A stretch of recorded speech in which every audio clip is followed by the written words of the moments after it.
Bismillahirrahmanirrahim. Assalamualaikum warahmatullahi wabarakatuh. Perkenalkan, nama saya Nurmin dengan NIM A1J118053 dari kelompok 1. Video ini merupakan salah satu tugas dari praktikum mata kuliah Anatomi dan Fisiologi Manusia yang diampuh oleh dosen Bapak Mustamin Balumbi, SPD MSI, dengan asisten pembimbing WOD Siti Hajar Fauzia dengan judul praktikum sistem reproduksi. Baik, pada video ini saya akan menjelaskan sistem reproduksi pada manusia, yaitu sistem reproduksi pada laki-laki dan sistem reproduksi pada perempuan. Sistem reproduksi manusia merupakan sistem organ yang digunakan manusia untuk memproduksi dan melahirkan keturunan. Yang pertama yaitu sistem reproduksi pada laki-laki. Nah, ini adalah gambar sistem reproduksi pada laki-laki. Nah, sistem reproduksi pada laki-laki ini merupakan serangkaian organ yang terletak di luar tubuh dan di sekitar panggul seorang laki-laki yang berkontribusi terhadap proses reproduksi. Fungsi utama langsung dari sistem reproduksi adalah untuk menghasilkan sperma serta fertilisasi ovum. Nah, organ reproduksi pada laki-laki ini yang utama dapat dikelompokkan dalam 3 kategori, yaitu kategori pertama, memproduksi dan menyimpan sperma atau spermatozoa. Hal ini diproduksi di testis, yang disimpan di skrotum yang dapat mengatur suhu. Kemudian sperma yang belum matang kemudian berjalan ke epidimis untuk mengembangkan dan menyimpan sperma. Kategori kedua adalah cairan ejakulasi yang memproduksi kelenjar, yang meliputi kelenjar Cowper, fascicula seminalis, prostat, dan vas deferens.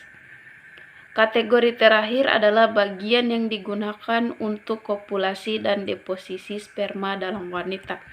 Nah, bagian yang termasuk di dalamnya yaitu penis, uretra, dan vas deferens.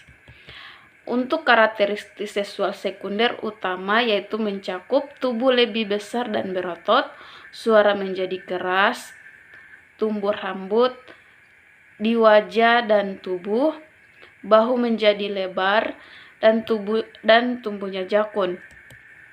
Nah, hormon ini yang terpenting adalah androgen, terutama testosteron.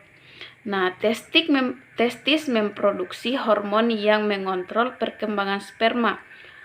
Hormon ini juga berfungsi dalam pengembangan karakteristik fisik pada laki-laki seperti rambut, wajah, dan suara yang lebih dalam. Selanjutnya yaitu sistem reproduksi pada perempuan. Sistem reproduksi perempuan adalah serangkaian organ yang terletak di dalam tubuh dan di sekitar panggul perempuan yang bertugas terhadap proses reproduksi.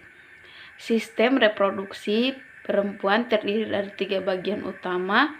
Yang pertama yaitu vulva yang mengarah ke vagina, lubang vagina, rahim yang menahan janin yang sedang berkembang, dan ovarium. Payudara terlibat dalam tahap reproduksi pengasuhan, tetapi dalam sebagian besar klasifikasi payudara tidak dianggap sebagai bagian dari sistem reproduksi. Vagina terletak di luar vulva, meliputi labia, klitoris, dan uretra. Selama hubungan seksual, daerah ini dilumasi oleh lendir yang disekresikan oleh kelenjar Bartholin. Vagina melekat ke dalam rahim melalui leher rahim, sedangkan rahim melekat pada ovarium melalui tuba falopi. Masing-masing ovarium mengandung ratusan sel telur atau ovum. Kira-kira setiap 28 hari kelenjar pituitari melepaskan ovum yang merangsang beberapa sel telur untuk berkembang dan tumbuh. 1 ovum dilepaskan dan melewati tuba falopi ke rahim. Hormon yang dihasilkan oleh ovarium membuat uterus dapat menerima ovum.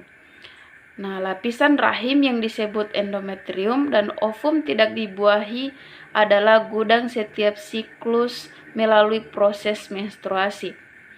Nah, jika ovum dibuahi oleh sperma, ia akan menempel pada endometrium dan membuat jalan berkembang. Selanjutnya yaitu produksi gamet. Gamet diproduksi dalam gonad melalui sebuah proses yang dikenal sebagai gametosis. Hal ini terjadi ketika jenis tertentu dari sel-sel germinal menjalani meiosis untuk membagi diploid normal dengan jumlah kromosom yaitu N sama dengan 46 menjadi sel haploid yang hanya tersisa 23 kromosom. Pada laki-laki, proses ini dikenal sebagai spermatogenesis dan hanya terjadi setelah masa pubertas dalam tubulus seminiferus testis. Proses ini tidak menghasilkan sel telur matang sampai masa pubertas. Berbeda dengan laki-laki, masing-masing sel-sel germinal diploid asli atau oosit primer akan membentuk hanya satu sel telur matang dan 3 badan polar yang tidak mampu berbuah. Hal ini telah lama diketahui bahwa pada wanita seperti laki-laki, semua oosit primer yang pernah ditemukan pada wanita yang akan tercipta sebelum kelahiran dan tahap akhir dari produksi sel telur tidak akan melanjutkan sampai pubertas. Namun, baru-baru ini penelitian ilmiah menentang hipotesis tersebut. Penelitian baru menunjukkan bahwa setidaknya beberapa spesies mamalia oosit terus diisi ulang pada wanita setelah melahirkan. Jadi, sistem reproduksi ini sangat penting bagi kelangsungan hidup manusia, yaitu untuk memproduksi dan melahirkan keturunan. Baik, mungkin itu saja penjelasan dari materi sistem reproduksi yang dapat saya tampilkan. Lebih dan kurangnya mohon dimaafkan. Billahi taufiq wal hidayah. Wassalamualaikum warahmatullahi wabarakatuh.